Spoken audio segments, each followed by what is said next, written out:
बिस्मिल्लाहिर्रहमानिर्रहीम। अस्सलाम वालेकुम डियर स्टूडेंट्स। आज हम फर्स्ट ईयर का चैप्टर नंबर 5 का टॉपिक एंगुलर मोमेंटम स्टार्ट करने जा रहे हैं, जो कि बहुत इंपॉर्टेंट लॉन्ग क्वेश्चन है।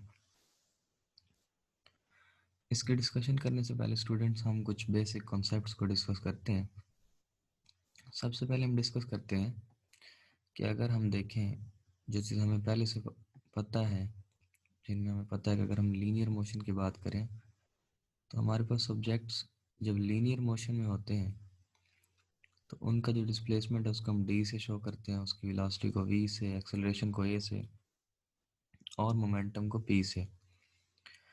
स्टूडेंट्स, हमने ये देखा इसी चैप्टर में कि जो लीनियर मोशन में हम डिस्कशन करते थे उसका एक काउंटर पार्ट एंगुलर मोशन में भी था। तो अब देखें, जिस तरह से डिस्प्लेसमेंट लीनियर मोशन में है उसी तरह से एंगुलर डिस्प्लेसमेंट भी है। वेलोसिटी के रेस्पेक्टिव जो है काउंटर पार्ट वो कौन सा होगा? फिर एंगुलर वेलोसिटी। एक्सेलरेशन के साथ जो है वो एंगुलर एक्सेलरेशन। तो इसी तरह से लीनियर मोमेंटम के साथ भी एक मोमेंटम एंगुलर में होना चाहिए। तो जो आज हम पढ़ने जा रहे हैं वो है हमारा टॉपिक एंगुलर मोमेंटम। तो इस तरह से जिस तरह से लीनियर ऑब्जेक्ट्स हैं उसी तरह से एंगुलर मोशन में भी इसी तरह से क्वांटिटीज़ पाई जाती हैं लीनियर क्वांटिटीज़ के अकॉर्डिंग। तो जैसे मैथ वहाँ पे लीनियर इनर्शिया का काम प्ले करता था, इसी तरह से हमने पिछले लेक्चर में डिस्कस किया कि जो हमारे पास मोमेंट ऑफ इनर्शिया है वो एंगुलर इनर्शिया या फिर मोमेंट ऑफ इनर्शिया जो है उसको आप कह सकते हैं, ये रोटेशनल इनर्शिया का काम करता है। तो इसी तरह से जो लीनियर मोमेंटम वाला काम जो लीनियर मोशन में था वही एंगुलर मोमेंटम करेगा। तो अब हम डिस्कस करते हैं व्हाट इज एंगुलर मोमेंटम। तो ये हमारे पास है नेक्स्ट स्लाइड हमारी, इसमें हमें डिस्कस करना है व्हाट इज एंगुलर मोमेंटम। तो एंगुलर मोमेंटम में हम इसको डिफाइन कर लेते हैं कि a particle is said to have angular momentum about a reference axis in such a way that its rectangular position changes relative to the reference point। Student, ये बिल्कुल ऐसे ही है जैसे हमने कहा लीनियर मोमेंटम में कि कोई भी ऑब्जेक्ट जिसमें प्रोडक्ट हमने कहा P is equal to m v, कोई भी ऑब्जेक्ट लीनियरली अपनी पोजीशन चेंज करता है with respect to any axis. लेकिन इसमें हमारा कोई भी ऑब्जेक्ट जो है वो एंगुलर पोजीशन में चेंज उसकी आएगा। तो एंगुलर पोजीशन को जब वो चेंज करता है किसी रेफरेंस एक्सिस के अकॉर्डिंग, तो फिर ये जो चेंज कहलाता है ये एंगुलर मोमेंटम कहलाता है। या फिर जिस तरह से हमने लीनियर मोमेंटम को P is equal to m v से शो किया था, इसी तरह से ये हमारे पास एंगुलर मोमेंटम जो है ये भी दो वेक्टर्स का क्रॉस प्रोडक्ट है R क्रॉस P। तो हम कह सकते हैं the cross product of position vector R with respect to the axis of rotation and linear momentum, so L is equal to R cross P। Student, यहाँ से आप देख सकते हैं ये एक पोजीशन वेक्टर है। हमने किसी भी ऑब्जेक्ट को जिसका मैस m है, जिसका मोमेंटम p है, उसमें हमने दो तरह से कंपोनेंट्स, एक आपकी बुक में है जिसमें आपने देखा कि आर के दो कंपोनेंट्स हैं, एक आर का ये वाला साइन कंपोनेंट है और ये वाला कॉस कंपोनेंट है। तो आप देखें तो आर का कॉस कंपोनेंट और जो मोमेंटम है ये दोनों एक दूसरे के साथ पैरेलल है। तो अब एंगुलर मोशन के लिए तो हमने पढ़ा था कि कोई भी चीज़ इस तरह से एक्ट करे या कोई भी फोर्स है यहाँ पे मोमेंटम वो काम प्ले करेगा। तो इस तरह से हो वेलोसिटी ऑब्जेक्ट की कि वो परपेंडिकुलर कंपोनेंट जो होगा वही इसमें रोटेशन पैदा करेगा। तो स्टूडेंट्स, आप देखें कि ये कॉस कंपोनेंट और पी आपस में पैरेलल हैं, तो इसकी वजह से तो कोई रोटेशन पैदा नहीं हो सकती। लिहाजा जो आर के परपेंडिकुलर कंपोनेंट है वो है इस तरह से साइन कंपोनेंट ये वाला। So this component is responsible for the rotation. तो इसको सिंप्लीफाई करें, अगर हम इस डायग्राम को देखें जो मैंने इस तरफ बनाई है, तो ये आर है। हम जिस तरह से टॉर्क में दो कंपोनेंट्स बना सकते थे, फोर्स के भी अलग से आर एफ साइन थीटा और एफ कॉस थीटा, और फिर हमने आर के आर साइन थीटा और आर कॉस थीटा बनाए। तो हम इस तरह से इस केस में आपकी बुक वाले केस में आर कंपोनेंट्स बने हुए हैं, यहाँ पे मैंने आपकी ईजियर अंडरस्टैंडिंग के लिए पी का कंपोनेंट्स बना दिए। तो आप देखें पी के ये कंपोनेंट्स, ये कॉस थीटा और ये वाला इसका साइन थीटा।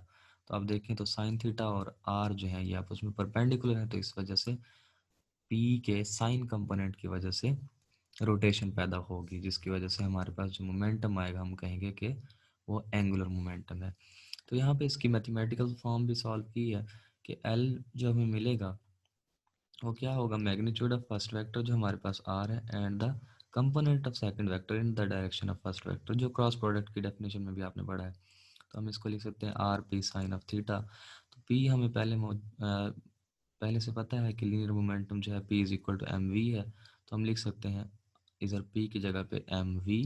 तो हमारे पास ये रिलेशन फाइनली बन जाएगा l is equal to m v r. तो ये है स्टूडेंट इसकी मैथमेटिकल फॉर्म। अब हम डिस्कस करते हैं कि ये जो वेक्टर क्वांटिटी है l is equal to r cross b, तो इसकी डायरेक्शन हम किस तरह से फाइंड आउट कर सकते हैं। तो स्टूडेंट्स आप देख रहे हैं राइट हैंड रूल, जैसे हम पिछले टॉपिक्स में डिस्कस करते आ रहे हैं कि angular displacement, angular velocity and angular acceleration, तो इसी तरह से एंगुलर मोमेंटम भी इसका along the axis of rotation मिलेगा। हम राइट हैंड रूल की मदद से इसको फाइंड आउट कर सकते हैं। उसके बाद इसके यूनिट्स निकालते हैं। अगर हमारे पास एंगुलर मोमेंटम की वैल्यू ये जो l is equal to m v r है, हमने साइन 90 करके मैक्सिमम वैल्यूज़ में पुट कर दी इसमें। तो ये जो एंगुलर मोमेंटम है, आप देखें मैस का यूनिट किलोग्राम, वेलोसिटी का मीटर पर सेकंड और इधर रेडियस का मीटर पर सेकंड, तो इसको कंबाइन करें तो ये बन जाएगा किलोग्राम मीटर स्क्वायर पर सेकंड। तो हम इसको जॉल सेकंड के बराबर भी लिख सकते हैं। ये हमारा एक शॉर्ट क्वेश्चन भी है कि प्रूव करें कि किस तरह से किलोग्राम मीटर पर सेकंड स्क्वायर एक जॉल सेकंड के बराबर है। तो हम इसकी लेफ्ट हैंड साइड लेते हैं जॉल सेकंड। हमें पता है 1 जॉल बराबर होता है न्यूटन मीटर के, तो न्यूटन मीटर यहाँ लिख दें और सेकंड वैसे आ गया, तो न्यूटन की जगह पे हमें पता है किलोग्राम मीटर पर सेकंड स्क्वायर होता है, तो ये लिखते हैं और इसको इकट्ठा करके लिखें तो ये बन जाएगा किलोग्राम मीटर स्क्वायर पर सेकंड। तो हम जॉल सेकंड लेकर चले थे, वो प्रूव हो गया किलोग्राम मीटर स्क्वायर पर सेकंड के। तो हमारा जो प्रूव था, जो शॉर्ट क्वेश्चन था वो पूरा हुआ, hence proved left hand side is equal to right hand side. तो ये हमारा प्रूव हो गया। उसके बाद स्टूडेंट्स हमने डिस्कस करना है angular momentum of a particle moving in a circle. कोई भी ऑब्जेक्ट जो है कोई भी पार्टिकल जो है वो सर्कल में मूव कर रहा है, तो हमें पता है सर्कल में मूव करते ऑब्जेक्ट्स में जो उसका रेडियस होता है वो वेलोसिटी के या मोमेंटम के परपेंडिकुलर हो जाते हैं। तो इस वजह से हम यहाँ पे क्या करेंगे, साइन 90 हो जाएगा और साइन 91 होता है, इस वजह से ये हमारे पास एल का रिलेशन हो जाएगा एम वी आर। तो हम सर्कुलर ऑब्जेक्ट में अब हम इसको लिंक करवा लेते हैं लीनियर वेलोसिटी को एंगुलर वेलोसिटी के साथ। तो एम इंटू वी की जगह पे हम लिख देंगे आर ओमेगा, तो ये बन जाएगा m r omega into r. तो इसको इकट्ठा करके लिखेंगे बन जाएगा m are square omega. Students m are square हम पिछले टॉपिक में पढ़ चुके हैं ये मोमेंट ऑफ इनर्शिया वाले में, तो I is equal to M are square. तो हम यहाँ लिख सकते हैं L is equal to I omega. तो यहाँ से हमें एक और डेफिनेशन मिली, हम पहले दो डेफिनेशन कर रहे हैं, तीसरी एक और डेफिनेशन है in the form of angular velocity end moment of inertia. तो हम कह सकते हैं the product of moment of inertia and angular velocity is also called angular momentum.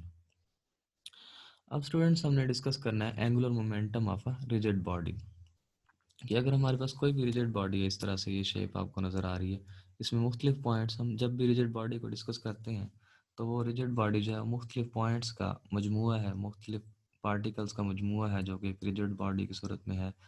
तो हम डिस्कस करते हैं कि हम उसको ना छोटे छोटे पार्ट्स में डिवाइड कर देते हैं, हर पार्ट का मास जो है वो डिफरेंट है, M1 M2 M3 so on an particles तक हमने उसको डिवाइड किया। तो हर एक पार्टिकल के लिए हर एक का एंगुलर मोमेंटम भी डिफरेंट होगा। तो हम पहले पार्टिकल की बात करते हैं, तो वो बन जाएगा L1।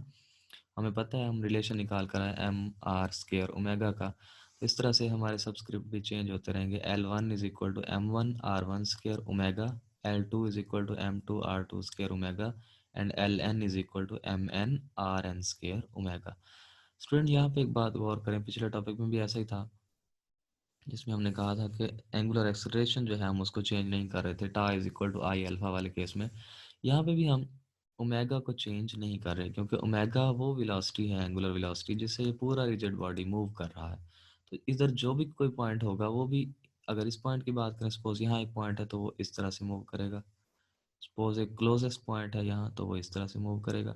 तो उनकी रोटेशन जो है वो पूरे के पूरे रिजिड बॉडी में जितने भी ऑब्जेक्ट्स हैं सबकी एक जैसी होगी, तो ओमेगा इस वजह से हम सेम ले रहे हैं। स्टूडेंट अगर टोटल मोमेंटम निकालें तो हमारे पास ये सारे मोमेंटम सम हो जाएंगे, तो हम इसको समेशन की फॉर्म में लिख सकते हैं। Summation I changes from 1 to n M I R I square into omega. तो यहाँ पे हमें पता है ये मोमेंट ऑफ इनर्शिया बन जाता है, ये सारा आई की जगह पे हम इसको रिप्लेस कर सकते हैं। तो L is equal to I omega, ये हमारे पास एंगुलर मोमेंटम है एक रिजिड बॉडी का। उसके बाद दो डेफिनेशंस हैं, स्पिन एंगुलर मोमेंटम और ऑर्बिटल एंगुलर मोमेंटम। तो ये स्टूडेंट डायग्राम ए जो है ये आपको स्पिन एंगुलर मोमेंटम शो करवा रही है कि ये जो मैन है ये अपने एक्सिस के अराउंड रोटेट कर रहा है। जब इसकी रोटेशन को आप डिस्कस करेंगे तो ये इसका एक्सिस है जो इसके अंदर से पास हो रहा है ए प्राइम। तो इसको आप देखें तो ये अपने एक्सिस के अराउंड इस तरह से रिवॉल्व करेगा। तो इसकी रोटेशन की वजह से या स्पिन की वजह से जो मोमेंटम इसके पास होगा उसको हम कहेंगे spin angular momentum. The angular momentum of a spinning body is called spin angular momentum, और इसको एल एस से शो करते हैं। जबकि दूसरी डायग्राम में देखें, ये वाली डायग्राम बी में, तो आप देखें ये जो मैन है ये इस पूरे सर्कुलर पाथ के अराउंड मूव कर रहा है, ये सर्कुलर पाथ है इसका। तो हम कह सकते हैं कि orbital angular momentum is actually the angular momentum of a body rotating in a circle. तो ये ऑब्जेक्ट जो है ये सर्कल में रोटेट कर रहा है, तो इसका जो एंगुलर मोमेंटम होगा वो होगा ऑर्बिटल एंगुलर मोमेंटम। स्टूडेंट्स ये थी आज की हमारी डिस्कशन, जिसमें हमने डिस्कस किया कि एंगुलर मोमेंटम होता क्या है, एंगुलर मोमेंटम किस चीज़ का काउंटर पार्ट है। लीनियर मोशन में अगर हम डिस्कस करें तो एंगुलर मोमेंटम की हमने 3 डिफरेंट डेफिनेशंस भी तैयार की, और फिर हमने उसकी डायरेक्शन और उसके यूनिट्स निकाले, और उसके साथ साथ हमने एक शॉर्ट क्वेश्चन भी सॉल्व किया, और फिर हमने at the end angular momentum of a rigid body find किया। स्टूडेंट्स इस टॉपिक को आपने अच्छे से, आई होप आपने समझ लिया होगा। आपने कमेंट बॉक्स में मुझे ये बताना है कि क्या ये तरीका बेहतर है या फिर जो हम पहले से पिछले लेक्चर्स में यूज़ कर रहे थे टैब वाला वो ज़्यादा बेहतर है। दोनों में से जो भी आपको बेहतर लगे वो आप अपनी राय से ज़रूर मुझे आगाह करें, ताकि हम नेक्स्ट जो है फिर उसी प्लान को फॉलो करें। तो नेक्स्ट टॉपिक तक के लिए इजाज़त दीजिए। अल्लाह हाफिज़।